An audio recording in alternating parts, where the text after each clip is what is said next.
The Mayo Experience. Mayo Experience. Mayo Experience. Mayo Experience.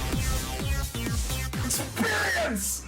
Welcome to the Pat Mayo Experience. First look for the WGC FedEx St. Jude Invitational. Plus, a little bit later on, we'll be talking about the Barracuda field as well. The alternate event going up against the WGC, which has now moved from Nevada into California, although it's like all on the same premises. New course for that this year as well. All the stats I'll be using today are from fantasynational.com. Use fantasynational.com/Mayo or promo code Mayo.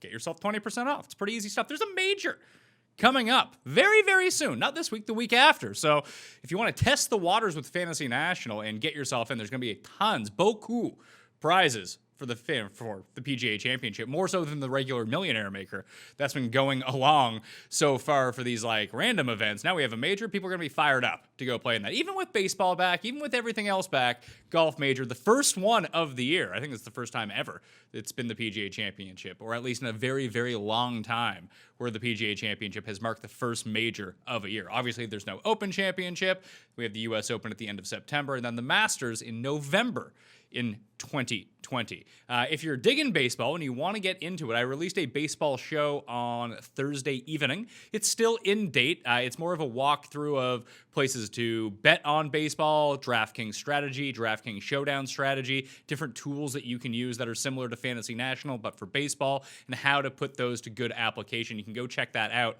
right now on all of the Pat Mayo Experience audio in video feeds. The thing you're probably looking for, the Listeners League link for WGC. I do not have the link as of yet. It turns out with all these different sports returning, the people who make the contest at DraftKings just haven't created the entire template for WGC as of yet. And knowing them, they'll probably like shoot me a Barracuda link or something like that, which might actually be even more fun because WGC is not the best in terms of playing on DraftKings. It's just, no cut, 78 people. It's just not a whole lot of fun.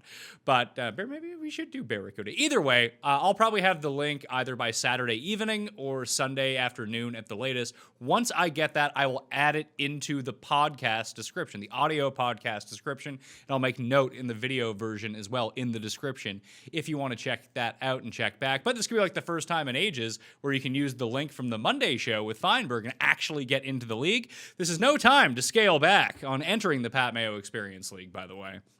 Only because we have a chance to make it. They told me it was capped at $100,000 of guaranteed money for regular events, but for a major, if we can fill this WGC, maybe they'll allow us to get up to 10K people. I don't know. I actually have no idea how that goes, but I can try to force their hand a little bit.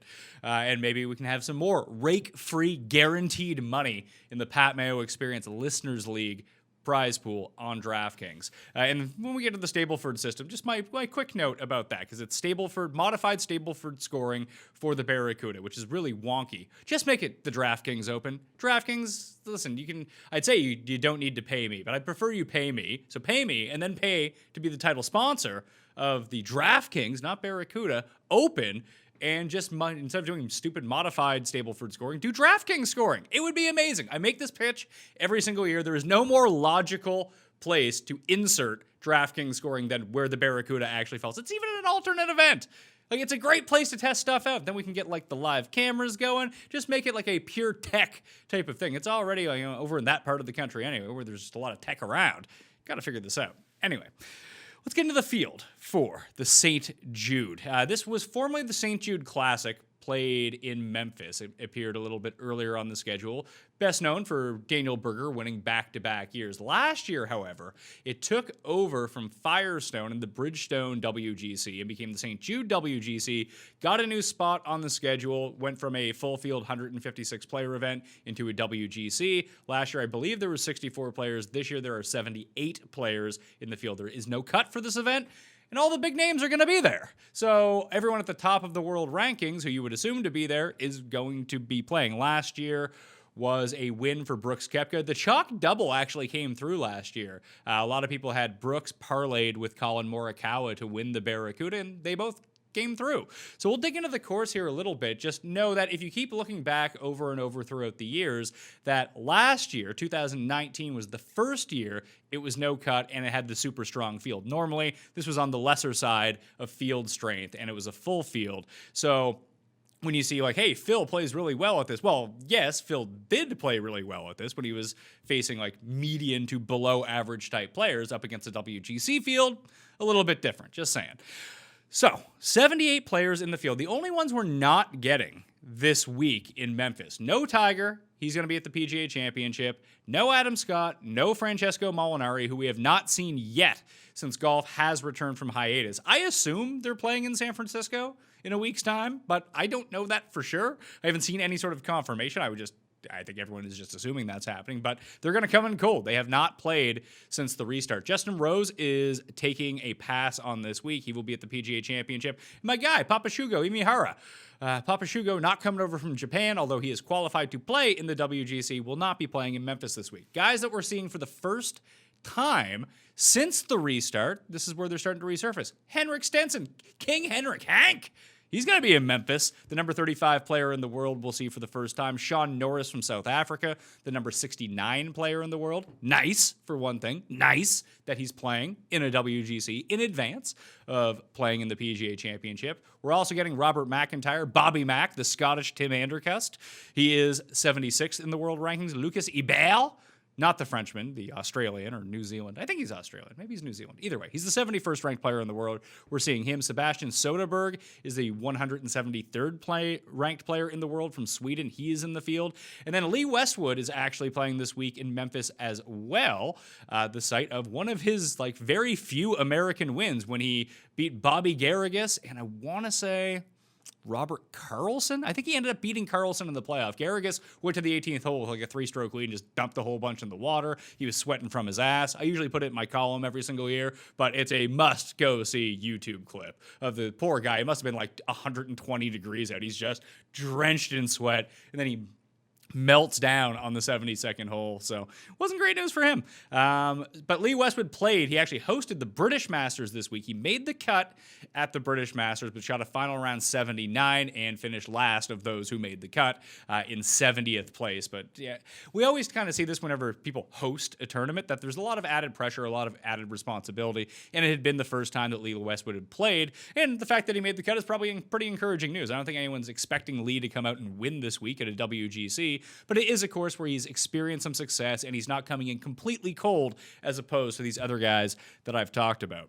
For the course itself, TPC Southwind, the same as it used to be for the St. Jude Classic, 7,283 yards par 70, Bermuda grass, and there is 78 players in the field with no cut. Let's jump over to Fantasy National. You can see I actually have my custom model already in here, but let's go to the past course conditions, and let's take a look at the course breakdown, and we'll go into recent results just to give ourselves a little bit of a scan of what's been going on at this course over the last little bit. So we can see, they were bent grass. They switched over to Bermuda last year. Medium firmness. They toughened it up, put it that way, just a little bit in terms of how the course played, because it's going to be a WGC fast Bermuda greens, average length rough. That's down from long in 2017. Hitting fairways, difficult, average to difficult. It had been difficult in the past, and I don't know if that is a product of widening the fairways. I looked into it. I couldn't find anything, or because the field is so much better now that guys are longer and more accurate rather than just being kind of like scrub players in the field.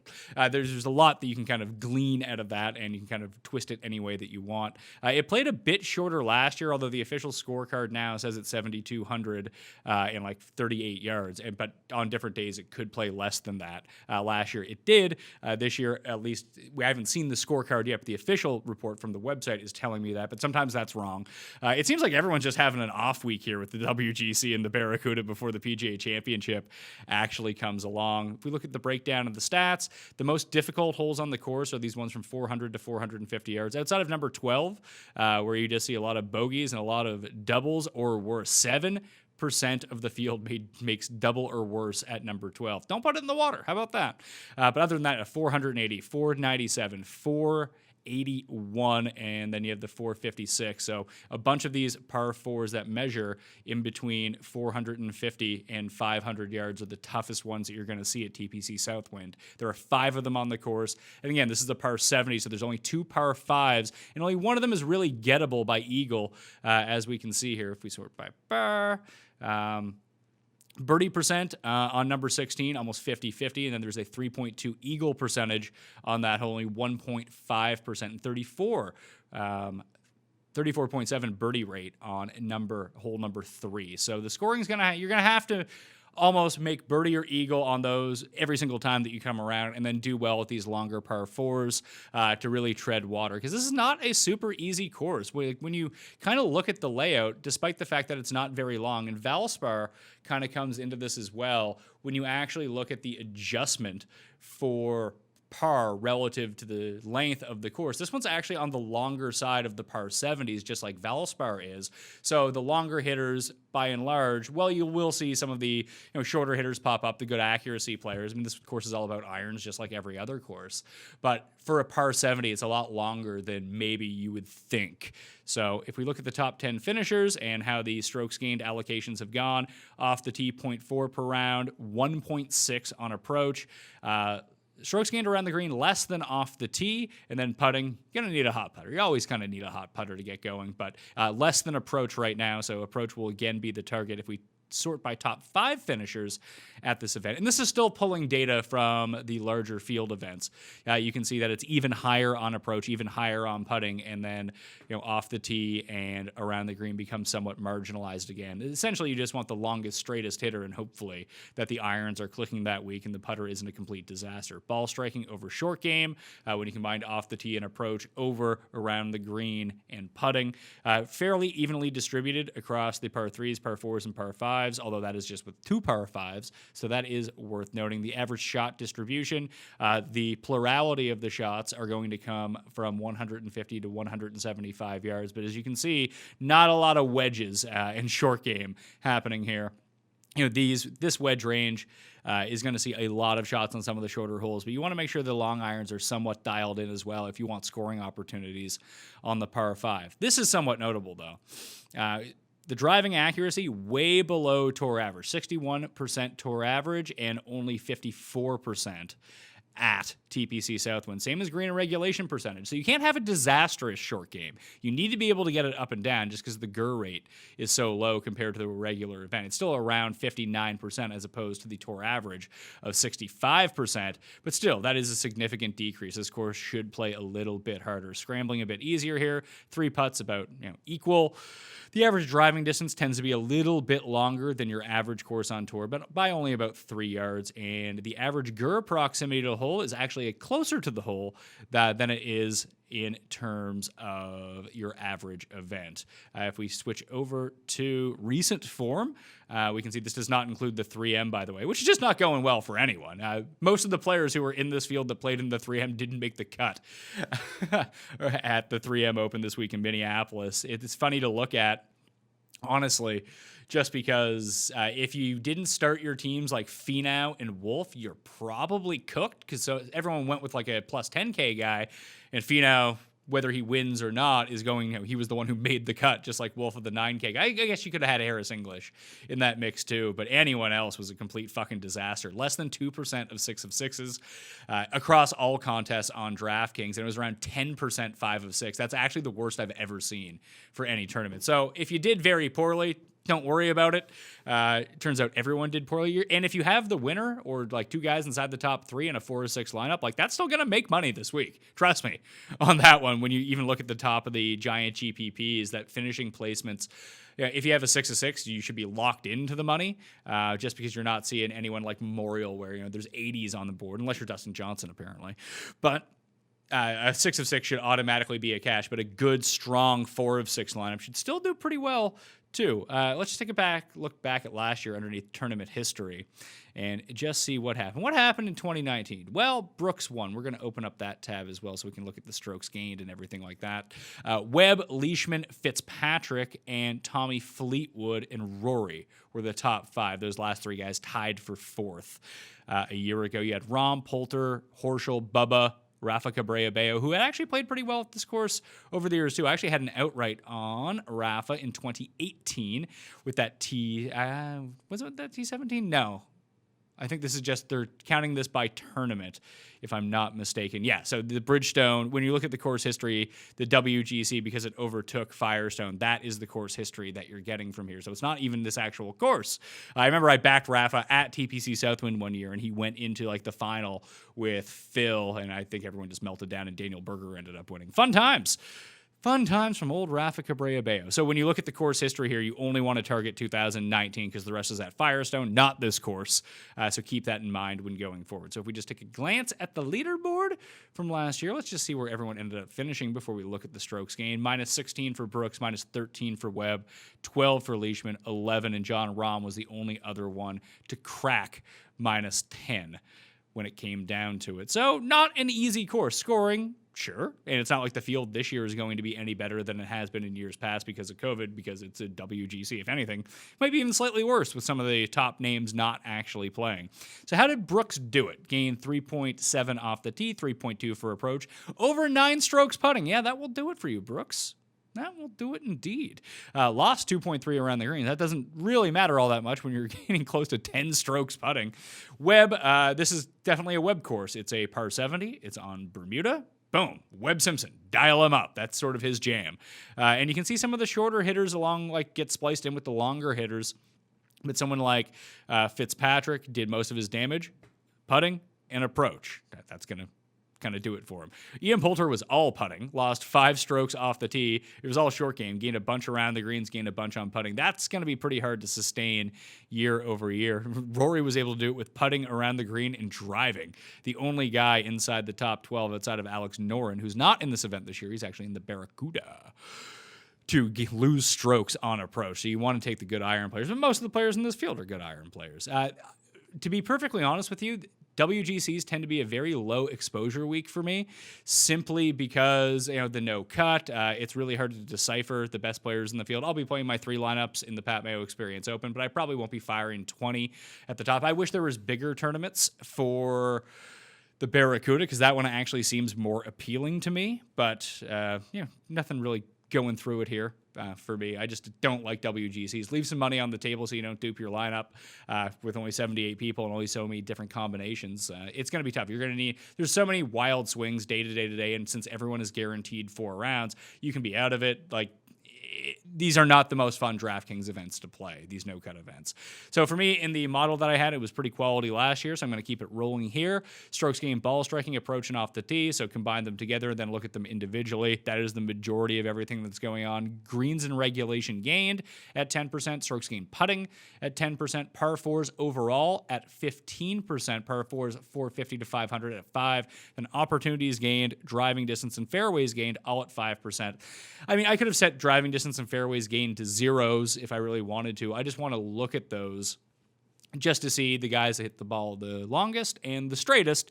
That tends to go through pretty easily. I know I had made mention of that a few weeks ago at Memorial, and it pointed to John Rahm, and then I didn't bet John Rahm, and then John Rahm ended up winning. So that's always a good time when we think about everything. So it's really tough to figure out what everything is going to do here. Let's set the parameters to last 2 months, so we only include stats from before or since post hiatus. You might want to run it again with all rounds past 50, past 75 to get a look at some of these players that have no stats, like Stenson or Herbert, and the Herbert stats aren't going to be great anyway. These guys have not been playing overseas, by the way. I went and checked them on the official World Golf Rankings. I'm sure they've been playing, but no official events. If we just sort by the rankings, Vic, Xander, Thomas, Connors, and Bubba Watson rate out to be the top 5 since COVID. And you're getting a pretty ample size of these rounds here. Then it is Morikawa, Sergio, Answer, Bryson DeChambeau, and Joaquin Niemann. That will be the inside the top 10. Xander is always, he's been rallying, making the cut on the number, and then being fire on the weekends. But at the WGCs is where he's had a lot of success in the past. These no-cut events, these smaller field events. He's won Tournament of Champions. He's won a WGC. He's won the Tour Championship. All things would point to him. So I wonder how much he's going to end up coming in or what his price tag is going to be this week. We know that Daniel Berger, who I mentioned, has won at this course twice, has been playing really well since the restart. Missed the cut, obviously, at Memorial. A lot of people missed the cut at Memorial. So I wouldn't be too concerned about that. Had a win in a top 5 in the 2 starts previous, and that was a par 70 course, again, where he does a lot of his damage overall. We can take a look at that in a second. We're not going to get a ton of info from post-COVID, but if we just take a look overall, maybe even past 50 rounds on par 70s, that's something we can kind of go into. Who's been doing it by the putter recently? Matthew Fitzpatrick, Mackenzie Hughes. Yeah, Mackenzie Hughes makes every 100-foot putt, so that actually rates out pretty well. It's approach that we really want to hammer down on. Vic Neiman can, I'm sure Neiman will find a way to putt himself out of this tournament too. Justin Thomas, Corey Connors, Gary Woodland. Curious to see if Woodland can... He rebounded nicely after the very poor round at Workday, and that kind of carried through all the way to the weekend at Memorial. Then he kind of went away a little bit again. CT Pan, that's somewhat interesting that he's really been crushing his irons really well since COVID has ended. I'd still be more interested in him likely at Wyndham when that comes up in a few weeks after the PGA Championship. Oh, and for the PGA Championship, just so I don't forget this, if you're going to be using the leaderboard, usually you use like the PGA Tour app or pgatour.com/leaderboard. Those are the 2 easiest ways to find the leaderboard. For the PGA Championship, because it's the PGA of America running the event, PGA.com will likely have the fastest leaderboard, and I'm not sure if they're going to have an app or not. They most likely will, so I'd recommend downloading that and using that site in order to check on your scores every single time. So DraftKings scoring, if they don't patch into that feed, might actually be delayed a little bit if they're using the regular PGAtour.com. It's one of those things that's just weird and happens once a year, so no one really pays too much attention to it and always forgets it every single time that it comes around. It's like how the USGA has it for the US Open, that their proprietary stats and leaderboards are just a little bit different than what the PGA is usually running. All the majors kind of have that, and the PGA Tour of America actually runs the Ryder Cup as well. Driving distance in the field, let's see if anyone matches up really well. John Rahm, big shocker. Xander, big shocker. Matthew Wolff continues to go up there, playing well at the 3. I'm not making quite the run as we'd hope. Scotty Scheffler, another guy who hits it long and relatively straight in terms of this field. Hovland, Sung Jae. Hopefully that week off did him a world of good because he had not been playing well whatsoever. The other one, I guess, is Billy Ho, who rates inside the top 30 in both distance and fairways gained so far this season. Sergio rates out really well, though. Well, going to go down with that ship again. That's always going to be fun. Sergio, who plays well at the long par 4 so far? Bubba Hadwin, Finau, Bryson, Streelman. The thing about Bubba is that he just plays so poorly on all of the other holes that becomes somewhat problematic. I don't really have any early lean so far. Remember to smash the like button for this and give me your early lean in the comment section, or even when you come back to find the Listeners League link, if that has not been posted as the time you are hearing this. Again, once I get that Listeners League link, I will throw it into the description. I'll even tweet it out to let you know that it's there. And remember, if you're just watching the video version, you go over to the podcast to get the link, hit the play button for like 1 second, and then you can kind of like fuck off with it if you don't want to listen to the audio version. That counts as a download and listen for me, so I would very much appreciate that. That helps support the show. I think that people are in on supporting the show. Who rates it very poorly? Obviously, the guys who haven't played. Victor Snedeker. Snedeker is a Memphis guy. He's a Nashville guy, but, get him around this part of the world, he should be pretty good, although he has just not been playing well at all. Matt Wallace, his stats continue to defy everything. I do like him at the PGA Championship. He continues to play hard courses really well, so maybe you get another glimpse from Matt Wallace. We can kind of take a dig into him a little bit. You can just see the irons have not been there. The putting has, the driving has, the around the green has. If he can figure out these fucking irons, I mean, he's going to be pretty good. You just see that he can pop. Like, he's won a bunch of times overseas. I believe he won 3 times 2 years ago on the European Tour. Or maybe one was on the Challenge Tour, 2 was on the European Tour. But you can see, like, the API, he shows up. Honda, it's a tough course. He shows up. PGA Championship, 19th. PGA Championship, 3rd. U.S. Open, 12th. Open Championship makes the cut. When he played St. Jude last year, he was 27th, and it was all putting and around the green work. And then he kind of lost his game. He switched clubs, but he's starting to get that back a little bit. I don't know what is going on with his irons. Like, I'll take the 0.7 if he's going to continue to do this stuff, but gaining 11 strokes between chipping and putting probably isn't overly sustainable. But the putting has been there, the driving has been there, and we've seen him pop a few times. If he can just get those irons going, he's a decent sleeper even for the PGA Championship. Although you'd be better off with him being really shitty this week, and then getting better odds on at the PGA Championship. Just because when you look at the WGCs overall. Maybe we can find this here. If we just go WGC Wikipedia, we can just go and take a look at the World Golf Championships. Overall, you'll just see some of the winners. Like, unless you look like Jeff Maggart, Tiger's won 18? Is that what it is? 18 of these? So that's always fun. But like Patrick Reed has won 2. Dustin Johnson has won 6. Brooks, Rory, Xander, Justin, Bubba, Phil, Dustin, Hideki, Rose. You'd have to go back to, I guess, Kisner won the match play. So I guess he would be like one of the shitty players, and that's all relative to the top end winners that you see. And then you'd have to go back to 2015. Shane Lowry and Russell Knox are two. I mean, Shane Lowry's won a major since. He is a good player. He's a better player than Russell Knox, but those are two outliers when you look at the very top end. It's always good players who tend to win these WGCs, so pay attention to that going forward. If you want to take some long shots, those long shots are better served for top 5s or top 10s or potentially first round leader. That's why I don't like these events all that much. If I just stuck to my strategy from Rocket Mortgage for 3N, where just bet a whole bunch of losers, I'd be doing a lot better right now. I'm not going to lie to you.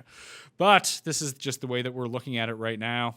When I factor in putting, it does push down the Ben Ans of the world, just because I assume he's been 66 since COVID has happened. Who's been the worst? Hideki, Lowry, Pan, Sergio, the Jazzman, On, Bradley, Homa, Neiman, Van Royen, all been the worst putters since, in this field at least for the WGC, since Corona has happened. That's all I really got for WGC. We'll dig into it a little bit more as it goes along. We'll see how the conclusion of the 3M Open goes. So now, this is mislabeled in the Fantasy National system, and it's funny that no one has brought this up to my attention until I actually just noticed it before the show started. So shows you how much interest there is in the Barracuda this week. It's not the Barbasol. The Barbasol is canceled. So if you click on course breakdown, you're not actually going to find any relevant info because it's giving you Barbasol info. I have Moose working on this right now to get everything updated, and I probably don't want to load in my custom stat model because it makes no sense for this. It's actually a new course this year for the Barracuda, informally the Reno Tahoe Open. There's 132 players in the field for the Barracuda. It's at Tahoe Mountain Club.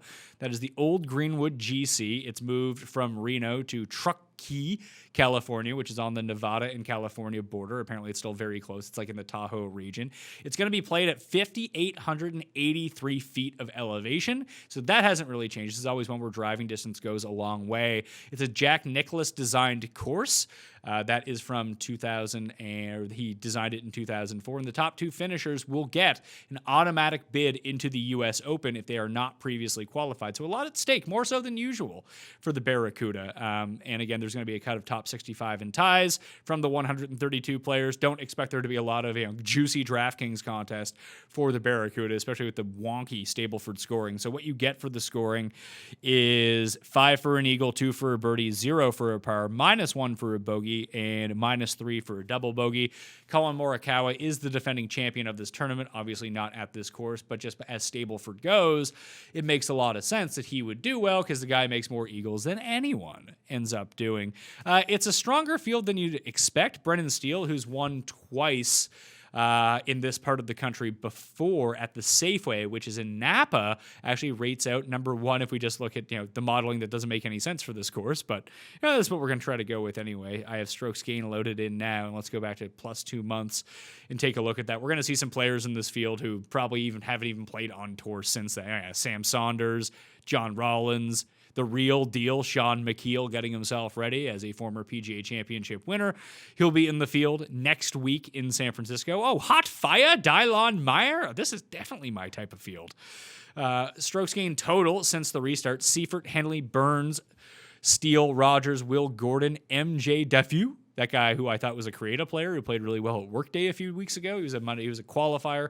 Was it there or was it Travelers? I don't even fucking remember at this point. But he qualified, got in on the number, and made some noise as it went through. Scott Stallings, Seamus Power, who everyone was, digging this week and missed the cut. Charlie Hoffman, Chris Stroud, Uline ended up making the cut at the 3M. So the 3M stats aren't loaded in this yet. We'll take a gander back at those at the very end of the show just to see. Bryce Garnett continues to play well. He's playing okay. Wawrinski is very much the same way. Then you have guys like Stanley and Ryder. See, Kim, Brendan Grace, Ryan Moore, Cam Davis. Cam Davis makes a ton of Eagles, as we've even seen this week at the 3M. So again, those are worth 5 this week at the modified Stableford scoring. Fuck, it's a very confusing week with the no cut, then a cut, and weird scoring. Lebiota. Let's just look at Eagle rate. Fuck it, just see who is doing the best in that. Just because. As you can kind of see by the scoring that I put up, 2 for a birdie, -1 for a bogey, it will actually kind of translate a little bit more like DraftKings scoring. Like if you made 9 birdies and 9 bogeys in the course of your day, you're still going to be +9. Whereas if you just made 18 pars, you would be 0. You'd be even. So trading birdies and eagles for bogeys and double bogeys is actually the way that. It would be optimal if you didn't make bogeys or did anything like that, but it's a way that you can kind of go through it. So in this field, since the restart, opportunities gained, which again are greens in regulation or fringe in regulation inside 15 feet. You have Henley Griot, who vaulted up the leaderboard at 3M on Saturday. Steele, Stanley, Burns, Michael Thompson. Wish I had looked at this fucking before the 3M. Fuck. Michael Thompson is still making a ton as well in his 14 rounds since COVID the COVID hiatus has restarted. Again, does not include the 3M either, so I'd expect him to move up. Brem, Power, Malnati, Munoz is back in the field. Von Taylor, Cam Percy, Hunter Mahan, Ryan Moore, Chesson Hadley. Grace is up there too. So they're generating a lot. That doesn't necessarily mean they're converting. As you can see, Griot can't putt, so obviously he's 74th and birdies are better gained. Malnati, who's usually a pretty good putter, isn't putting right now. Von Taylor, Percy, who we know can't putt. Bud Colley has been struggling putting. Ben Martin in his 2 rounds just couldn't make a putt at all.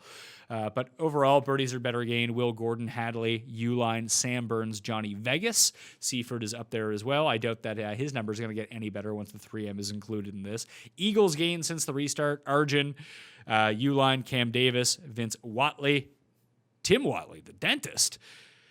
Ricky Barnes, Ben Taylor, the inventor of basketball, Matthew Naismith, Hank Lebiota, the Hammer and Hank, the lefty, coming out in elevation. Maybe he can make some more Eagles. Who knows? Shank is up there on that list too. So those would be more of the stuff that I'd be looking for, as we don't have a ton of course info here. The only thing I can really tell you about the course overall is that it plays, I think I wrote this down wrong because I have 3,300. I believe it's 7,390 yards, and it is a par 71. And other than that, all I know is that it's a Jack Nicklaus design. So we can kind of take the only other thing that we can do. We can set this to strokes gained. We can go to all records. Probably don't need all records. Yeah, well, fuck it. We'll just go all records. And since I mentioned this is a Jack Nicklaus designed course, again from 2014, we do have a handy Jack Nicklaus tab down at the bottom. Memorial, obviously, is a Jack Nicklaus design. PGA National is a Jack Nicklaus design. Glen Abbey would be a Jack Nicklaus design. So if we just look at strokes gained total on Jack Nicklaus courses, Hoffman, Vegas, Steele, Henley, Hagee. I'm curious to see what Steele comes in at. I guess he's going to be one of the favorites in this field. If you can get him at anything better than 30-1, that might be the move, because Henley came in at like 35-1 this week, but he rates out really well too. Another winner. Let's see where Steele has actually done all of his damage at Nicklaus courses. So you can see Glen Abbey, Muirfield for Workday, Muirfield Village for Memorial, Nicklaus Tournament course that is at and PGA West. So that is from the Pebble Beach tournament. That is from the Career Builder tournament, now the American Express, PGA National, obviously from the Honda Classic, and Valhalla, which hasn't been played in ages. So Memorial, Workday, Honda, Amex Memorial. So these numbers are taken all the way back to 2014. So maybe even looking at the past 50 rounds isn't the best move. Let's look at past 24 rounds, see if that narrows down the sample a little bit to give us at least, this goes back to 2017. Again, not the greatest by any means, but as you can see, he made the cut at Memorial, made the cut at Workday, made the cut at Honda, American Express. The only play that before the cut, you get the Pete Dye course twice, so I can't remember if he made the cut there or not. I'm guessing he did. Memorial made the cut, missed it at the Honda. 1 and 3 at the American Express. Oh, because that's 19 and 18. Some of these weird rotation tournaments are kind of strange. Let's see. The American Express, Brendan Steele came 43rd this year, and those strokes gained are only taken from the Pete Dye courses. So again, that's tough info to kind of parse itself out. As you can see from the American Express, that you don't get a ton from it. So Brendan Steele has played really well. I guess he'd be my early lean for that. Siwoo Kim is playing. I'll probably end up betting him. Lord knows what his fucking odds are going to be this week. Maybe they're going to be the same. Who knows? Kyle Stanley, decent at Nicklaus courses. So that's kind of like the Barracuda first run overview. As I said, not many people are super interested in how that's been going so far. Let's go back to St. Jude for a second, because I said I was going to search by par 70, and I just kind of want to see that to get it wrapped in my mind. Par 70 overall from the WGC field last 50 rounds. Let's shorten that to past 24 rounds overall on par 70s to see who the best players are. I'm guessing it's Webb Simpson. It's Rory, then Webb, then Sungjae, Scheifele, Casey, Poston. So that is pretty interesting to look at. Kevin Na, who on his peak, it means he probably should withdraw this week based on his current trends of playing well, withdrawing. Playing well, withdrawing, playing poorly. I think that's it. No, that means he's going to play shitty and then withdraw this week mid-tournament. So that's always going to be fun. But he did play really well. He seems to be the type of player, because he continues. I feel like he was gaining strokes off the tee, which is something that had been a huge problem for him. And that every time that he does gain strokes off, that he didn't at Memorial and still gained 5 on approach, gained a bunch on putting. But at Travelers and Charles Schwab, he had actually gained off the tee. And as you can see, historically, not a very good off the tee player. But if he's starting to turn it around off the tee, minus 2.5 is not encouraging. You can make it up in other ways. But at this kind of course, if you can keep the accuracy up, I wonder if he's been gaining in the accuracy department. We know he's going to lose distance-wise off the tee. Fairways gained, when he was going through his really rough patch off the tee, he was both losing driving distance and on fairways. But now he's been hitting a ton of fairways. And since they're difficult to do here, if he can just keep himself in the short grass, it could be a decent Kevin Na week. Maybe not as an outright bet, just like I had mentioned, that you don't want to take too many bottom-of-the-pack players. You want to take the elite of the elite as it pertains to WGCs. But that is somewhat interesting. Let's take a look at some of the guys that maybe played poorly this week, a.k.a. everybody, and who is doing well at the 3M in terms of just strokes gained. We go to the in-tournament stats from everyone that has been loaded up. Maybe take a look at gander at a few people who missed the cut that maybe were not as bad in terms of strokes gained as we've seen. This one's going to be a bit iffy. I call this like the minor league Honda Classic just because there was so much water. But more balls went in the water here than they did at the Honda Classic. Obviously, scoring conditions are a lot easier. Finau, Thompson, Moore. Are these guys done yet? No, they're through 16 as I'm recording this. So Werenski and Finau. Werenski's 2 back. Finau is 3 back. Oh, Charles. Go get this, Charles. Why not? That would really, if Charles can somehow win this, I'd actually cash on DraftKings. Although I have him in no 6 of 6 lineups. That just having the winner might be good enough even for a fucking 3 of 6. See if I have any Charles Homa team. Ryan, I have Homa, Moore, and Charles on a lot of DraftKings teams. So hopefully that those guys can come through for me. Or if Byrne wants to shoot 59 tomorrow, that would be pretty nice too. Yeah, I'm sure if I sort by strokes gained putting, that Matthias Schwab is going to be near the very bottom at minus 4.6. The guy is absolutely fucking crushing it. Ball striking this week, 9.6 strokes gained ball striking. That is better than everyone except for Tony Finau in the field. The guy just cannot make a putt. I was tuning in because he was making sort of a bit of a run. I jumped on him at 250 due to a mispricing on Saturday afternoon. He was making a bit of a run. And then he missed a 2-foot putt on a par 5, and then he was 16 feet for birdie on a par 5 today and 3 putted for bogey. It's just Jesus Christ, Matthias, get it fucking figured out. But he did not get it figured out, so he is not going to win. Just overall, let's go to the guys who missed the cut. That might be a decent way to go do that. The 999s, as we call them in the Fantasy National system, you can see that Brooks played really well, lost 5 strokes putting in 2 rounds. That's super encouraging. I don't know what the market is going to be for Brooks, only because people just love the name Brooks Koepka. You might get better odds on him at St. Jude than you do at the PGA Championship, unless he really tanks next week at the WGC. But this is a really encouraging sign to see the ball striking and approach be this good for Brooks. I don't know if he can keep it up, but apparently the knee injury was not as bad as previously thought. Streb, I mean, we're not going to see Streb again for a while. Henley just could not make a putt as well. He lost 3.6 strokes putting, but gained in all three facets of tee to green. Bubba couldn't make a putt, 3.4. Paul Casey, not a big shocker. He lost 6 strokes putting. That's bad for, I mean, when was the last time Paul Casey lost 6 strokes putting that didn't go 4 rounds? Like, even for Paul Casey, that's a fucking disaster. So everyone is done with Paul Casey, as they have told me. Let's see, the worst round, he's never lost more than 5.6 strokes in a tournament. That was also in 2 rounds at Pebble Beach as well. That was earlier this year. And then it would be the Honda when he still came 11th and lost that. So the ball striking is still good for Paul Casey. We know he's a bad putter. Maybe get him on POA and it's not so bad, as we're going to see in 2 weeks. One sec. Casey. I want to take another look at Casey. Lucas Glover is just straight up bad. Let's see. Dustin withdrew, so his stats aren't going to be in here. I assume they're not great. Let's see. Cam Davis. How you doing, Cam Davis? I was gaining strokes putting this week. Good for him. Good in the ball striking department, too. So maybe he is a look for Barracuda, depending on where he finishes when everything is said and done. So more guys in the ball striking department as we just kind of scroll down. Johnny Vegas. That's interesting for Barracuda. As someone who makes a ton of eagles, plays well on Nicklaus courses. He just couldn't putt or chip to save his life. Ryan Armour, usually a good putter. Played really well on approach this week. Couldn't make a putt. And other than that, oh my God, Bo Hossler gained driving and lost putting. That's an abnormality. Everyone else just kind of said, oh my God. Sebastian Capelin, minus 16.9 strokes gained ball striking. That's got to be some sort of record. That's like in the realm of taking your skate off and trying to stab someone type record. Minus 11 strokes gained off the tee in 2 rounds. Jesus. Not great, Seb. Might need to go back to Denmark and figure this shit out for a while. Oh, I love how Aaron Badley actually made the cut this week. That kind of blows my mind. Burns couldn't get it going at all. Chris Baker, the creative player, is gaining almost 5 strokes on approach this week, not doing anything else well. Who else is up there? Duff Daddy gaining a bunch on approach. Schwab. Austin Cook. Didn't realize Austin Cook was gaining so much on approach. Maybe he's a Sunday Showdown play. Lebioda, another one gaining a bunch on approach, losing driving. I always felt like he was a good driver of the ball and bad on approach. And since COVID, he's been good driving the ball and decent ball striking. Not a great driver, and a good driver historically, like not like good, but not like bad like he's been everywhere else. So that's encouraging to see his irons come back just a little bit.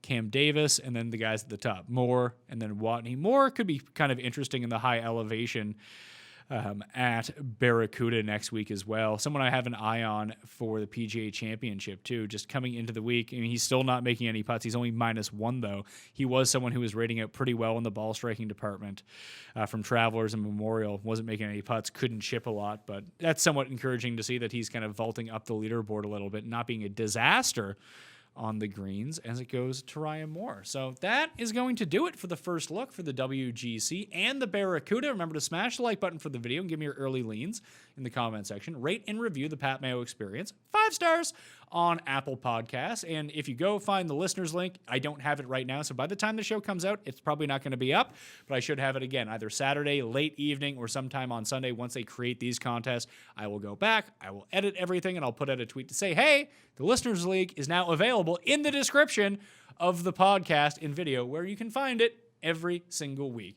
Become a member at fantasynational.com as well. fantasynational.com/Mayo gets you 20% off. Or if you really want to save yourself a bunch, I mean, you use the discount and you get a weekly pass. I think it's $10 for a weekly, so the 20% off makes it $8. If you do it on Wednesday, it's 7 days, so you would get it for these 2 tournaments and the PGA Championship. Don't tell Moose I brought that up, by the way, but if you want to double dip for both tournaments with a major coming up and you just want to dip your toes into the water, I suggest waiting till Wednesday to get full access to the site, and you'll get it for all 3 of those tournaments. Great savings plus the 20% off. Makes a lot of sense to me.